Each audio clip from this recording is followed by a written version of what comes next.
நல்லதை நோக்கிய பயணத்தில் இருக்கிறோம். எனக்கு என்ன இன்னல் வந்தாலும் கடவுள் போல என் தாய் இருக்கிறார். கடவுள் போல தாய் இருக்கும்போது கவலை என்ன வந்து சேரும்? என்ன நடந்தாலும் என் தாயார் இருக்கிறார். மேலும் தாயை போன்ற என்னை சுற்றி உள்ள நபர்களும் இருக்கிறார்கள். நல்லதை நோக்கிய பயணத்தில் பெண்களால் வாழ்கிறேன் நான். அந்த பெண்கள் மீது எனக்கு மரியாதை உண்டு. அந்த மரியாதையை சொல்லி தெரிய வேண்டாம், என் செயலால் புரிந்து கொள்வீர்கள்.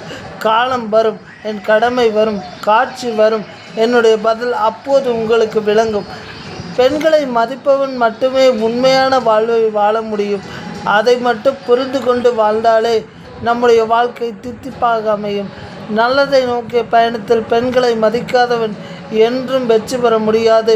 பெண்களை மதிப்பவன் மட்டுமே வெற்றியை ருசித்து பார்க்க முடியும். வெற்றியில் அருகில் செல்லக்கூட பெண் மதிப்பு மிக அவசியம். நன்றி, வணக்கம், வாழ்க வளமுடன்.